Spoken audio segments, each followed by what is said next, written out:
바이든 민주당이 물가 급등에 고통받고 있는 미 국민들을 위해 긴급 지원책을 모색하고 있는 것으로 알려졌습니다. 연준이 다음 달 0.5% 금리 인상을 시사하고 있어 그 전에 집을 사려는 사람과 더 기다리겠다는 사람들로 나뉘고 있습니다. 연방항공청 FAA가 기내 마스크 쓰기 의무화가 일단 중지됐어도 항공기 내 무례 승객에 대해선 최고 37,000달러의 벌금을 물리겠다고 경고했습니다. 질병통제예방센터 CDC가 미 전역에서 아이들을 위협하는 소아 감염 경보를 발령했습니다. 미국의 지도력이 정권 교체를 계기로 한국을 포함하는 아시아 국가들에서 10포인트나 급등한 것으로 조사됐습니다. 여러분 안녕하십니까? 워싱턴 뉴스 투데이 시작합니다. 바이든 민주당이 물가 급등에 고통받고 있는 미 국민들을 위해 긴급 지원책을 모색하고 있는 것으로 알려졌습니다. 25일부터 본격 추진하려는 긴급 지원책에는 $10,000 이상의 학자 융자금 탕감안과 처방약값 25% 이상 낮추기, 가구당 매달 $200 이상의 에너지 카드 제공 등이 포함되어 있는 것으로 보도되고 있습니다. 첫 소식 한면택 기자입니다. 바이든 민주당이 유가와 물가의 폭등으로 생활고를 겪고 있는 미국민들을 돕고 11월 중간선거에서 참패를 모면하기 위한 긴급 지원책을 다급하게 추진하려는 움직임을 보이고 있습니다. 11월 중간선거에 나서는 민주당의 상하원 의원들은 조 바이든 대통령과 낸시 펠로시 하원의장, 척 슈머 상원대표 등 최고 지도부에게 참패를 최대한 막기 위해서는 특단의 대책을 매우 신속하게 성사시켜야 한다고 강하게 압박하고 있다고 월스트리트저널이 보도했습니다. 연방 상하원이 부활절 휴회를 마치고 25일과 26일 문을 다시 여는 대로 바이든 민주당은 유가와 물가 급등에 따른 긴급 지원책들을 신속 추진하겠다는 입장을 밝히고 있다고 이 신문은 전했습니다. 백악관과 민주당 지도부, 상하원 의원들이 거론하거나 고려하고 있는 유가 물가 급등에 대한 긴급 지원책들에는 $10,000 이상의 대규모 학자 융자금 탕감안, 처방약값 25% 이상 낮추기, 가구당 매달 $200 이상 에너지 현금 카드 제공 등이 들어있다고 월스트리트저널은 밝혔습니다.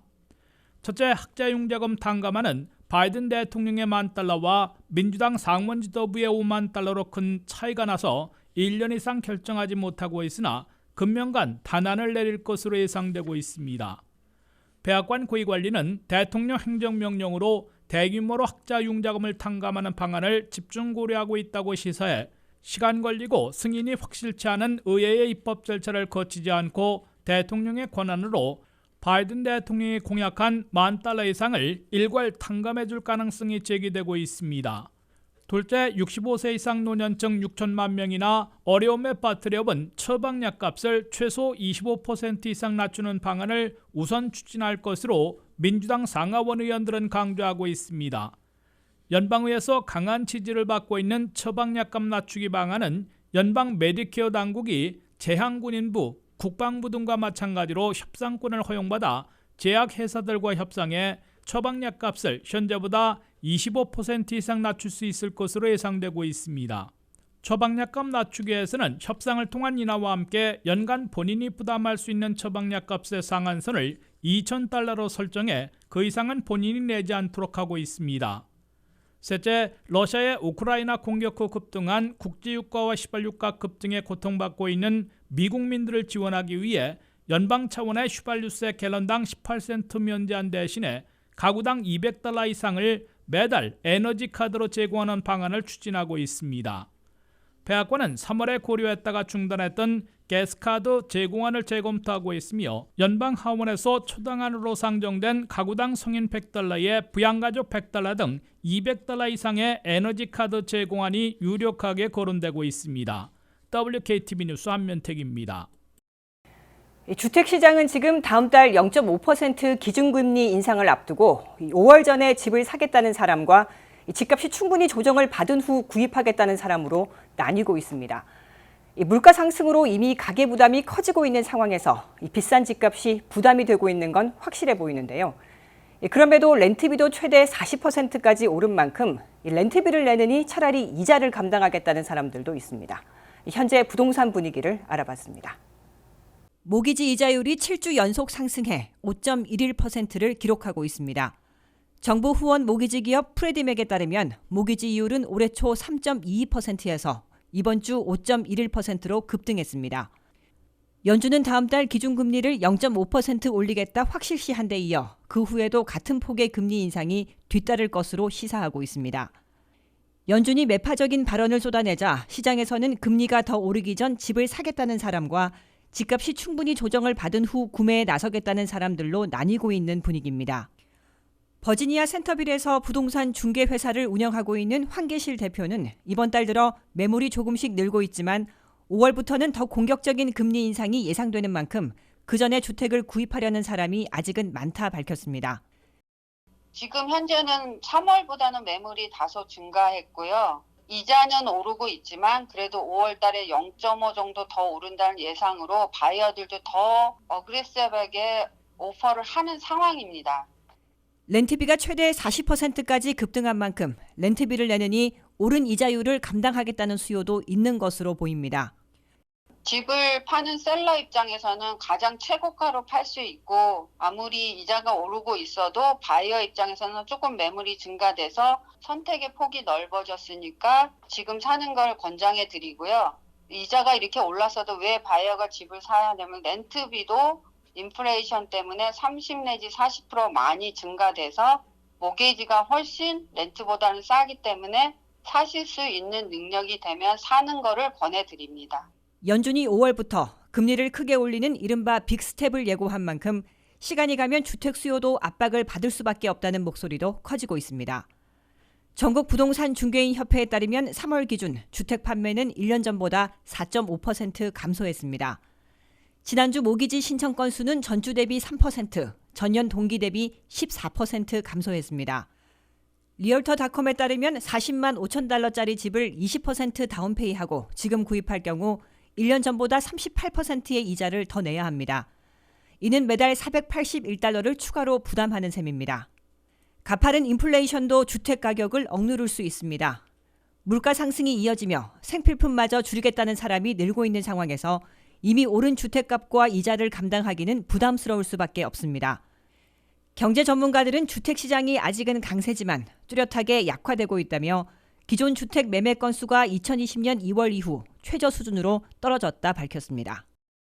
연방항공청 FAA는 최근 대두되고 있는 기내 물의 승객에 대해 단호히 대처하겠다고 경고했습니다. 항공기 내에서 승무원과 다른 승객들을 위협하거나 폭행하는 승객에 대해선 최고 3만 7천 달러의 벌금을 물려 대가를 치르게 할 것이라고 밝혔는데요. 기내 물의 승객으로 큰 벌금을 물게 되면 연방법무부에 넘겨져 형사 기소될 수도 있습니다. 김윤미 기자입니다. 항공기 안에서 마스크 쓰기를 놓고 혼란이 빚어지자 FAA 연방항공청은 일단 기내에서 마스크 쓰기는 강제하지 않고 있지만 난동을 부리는 무례한 승객들에 대해서는 관용 없는 강력한 처벌을 지속하겠다고 경고했습니다. 기내 마스크 쓰기는 연방지법의 무효 판결로 즉각 중지됐지만 연방법무부의 항소로 되살아날지 몰라 다소 혼란을 초래하고 있습니다. 더욱이 마스크 쓰기 의무화가 일단 중단되자 기내 난동의 주요 원인이 없어졌기 때문에 무례한 승객들도 더 이상 처벌받지 않을 것이란 틀린 인식이 번지자 FAA가 특별 경고장을 발동한 것으로 해석됩니다. FAA는 2021년 초부터 도입한 무례한 승객에 대한 무관용 정책에 따라 기내에서 승무원과 다른 승객들을 위협하거나 심지어 폭행하는 등 난동을 피운 무례 승객들에 대해선 최대 3만 7천 달러까지 막대한 벌금을 물릴 것이라고 밝혔습니다. FAA는 기내 실랑이 사건의 주요 원인이었던 마스크 쓰기 의무화를 더 이상 강제하거나 단속하지 않고 있지만 무례한 승객에 대해선 강력히 대처할 것이라고 강조했습니다. FAA는 항공기 안에서 난동을 부리는 행위는 모든 승무원과 승객의 안전을 심각하게 위험에 빠뜨리는 것이므로 무관용 처벌 정책은 지속되고 있다고 상기시켰습니다. 또한 벌금 부과에 그치지 않고 사안에 따라 연방법무부로 넘겨 형사처벌 받게 할 수도 있다고 경고했습니다. FAA는 실제로 현재까지 80건에 대해선 연방법무부로 넘겨 형사 기소토록 조치했습니다. 이와 함께 무례 승객으로 분류되면 TSA의 간편 검색과 탑승 절차를 이용할 수 있는 프리체크 프로그램에서도 퇴출 또는 금지당하게 됩니다. FAA에 따르면 물의 승객에 대한 무관용 정책이 도입된 2021년 초 이래 6,000명이 기내 난동 행위로 적발됐습니다. 올 들어 4월까지 1,200명이 물의 승객으로 분류됐는데 그들 중에 다수인 800명은 마스크 쓰기를 거부했다가 승무원이나 다른 승객과 시비가 붙었고 난동까지 부린 사건으로 나타났습니다. 마스크 쓰기와 기내 난동까지 겹쳤기 때문인 듯 최근 물의 승객 2명은 벌금으로 기내 난동 최고액인 37,000달러보다 2배 이상인 77,000달러와 81,000달러의 벌금을 부과받은 바 있습니다. WKTV 뉴스 김윤미입니다. 미 전역에서 10살 이하 아동들 사이에 정체불명의 간염이 확산되고 있어 CDC가 경보를 발령했습니다. 아데노바이러스와 관련된 것으로 추측되는데 현재 정확한 감염 원인이 밝혀지지 않아 어린아이들과 부모들의 우려가 커지고 있습니다. 이 소식은 김지수 기자가 보도합니다. 미 전역에서 아동에게 전염되는 정체불명의 간염이 확산되고 있어 주의가 요구되고 있습니다. 알라바마주 대형 아동병원에서 지난해 10월부터 올 2월 사이 소아간염에 걸린 아동 9명을 대상으로 한 검사 결과 모두 아데노바이러스 양성으로 밝혀졌습니다. 하지만 아데노바이러스는 간염을 거의 일으키지 않는 것으로 알려져 현재 확산되는 소아간염과 아데노바이러스 사이의 연관성에 대한 조사가 이루어지고 있습니다. 감염된 아이들 모두 코로나19에 감염된 적이 없고 일반적인 ABC형의 간염도 아닌 것으로 나타났습니다. 이 소아간염과 연관성이 있는 것으로 추측되는 아데노바이러스는 여름부터 가을까지 유행하며 면역력이 약한 아이들에게 감염되는 전염성이 높은 바이러스 중 하나로 알려져 있습니다. 아데노바이러스는 고열과 목감기, 호흡기 질환과 급성장염, 결막염 등의 증상을 동반하며 잠복기는 7일에서 10일 정도입니다. 주로 호흡기를 통해 전파되고 주변의 물건을 손으로 만진 후 구강에 닿아 전파되는 경우가 많습니다. 미 질병통제예방센터 CDC는 현재 미 전역에 소아간염에 대한 경보를 발령한 상태입니다. CDC는 해당 간염의 원인이 밝혀지지 않았기 때문에 정확히 무엇을 조심해야 하는지 발표가 나올 때까지 가장 기본적인 손 씻기 등 생활에서의 청결을 유지해 줄 것을 당부했습니다. 또한 관련 가능성이 있는 아데노바이러스에 대해 알리고 아동 부모들은 아동들에게서 증상이 나타나는지 살펴볼 것을 요구했습니다. 최근 영국에서도 간 이식까지 요하는 74건의 중증 소아감염 보고가 발표돼 주의보가 내려진 바 있습니다. 미국 내에서도 소아간염의 증가 사례가 잇따르자 미 보건당국은 보다 전국적인 확산 가능성이 있다고 보고 현 상황에 대해 주시하고 있습니다. WKTV 뉴스 김지수입니다. 미국의 지도력이 정권 교체를 계기로 한국을 포함하는 아시아 국가들에서 10포인트나 급등한 것으로 조사됐습니다. 한국에서의 미국 지지 여론은 지난해 59%로 아시아 국가들 중에서 네 번째로 높았으며 1년 만에 29포인트나 급등해 두 번째로 많이 오른 것으로 나타났습니다. 김윤미 기자가 보도합니다. 지구촌 슈퍼파워 자리를 놓고 미국과 중국이 첨예한 맞대결을 펼치고 옛 수모를 만회하기 위해 러시아가 전쟁을 일으킨 현재 아시아 국가들의 분위기는 미국을 더 신뢰하는 쪽으로 바뀌고 있습니다.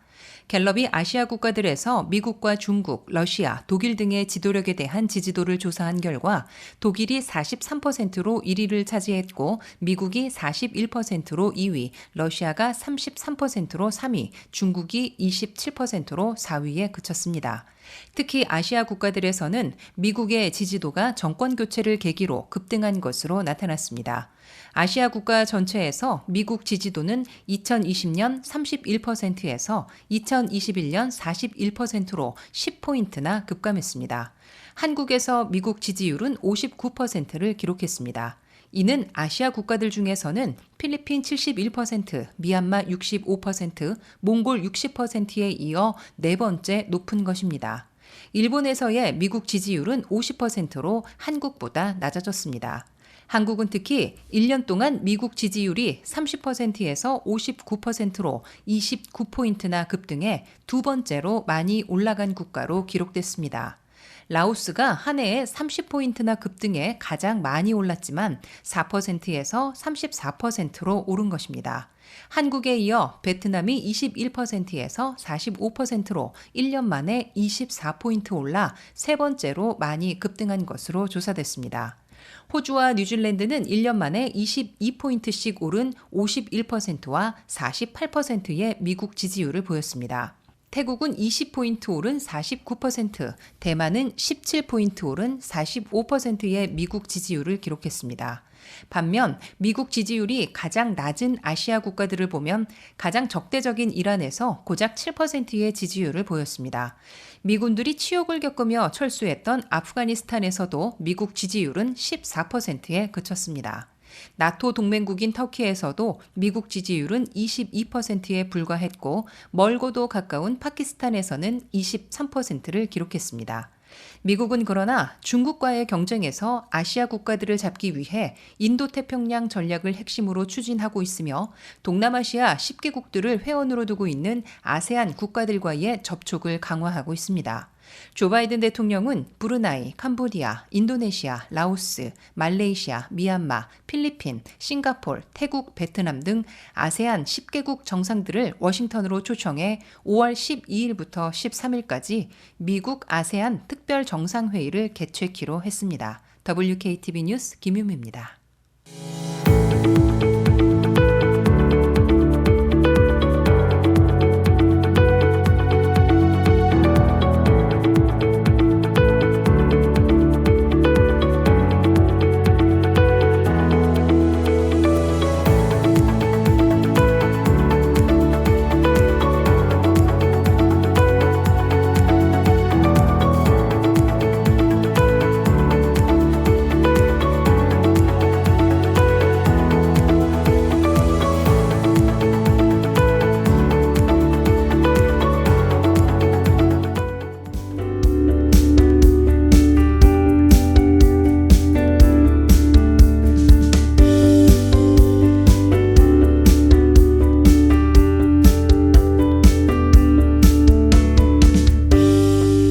이상으로 워싱턴 뉴스투데이를 마칩니다. 시청해주신 여러분 고맙습니다.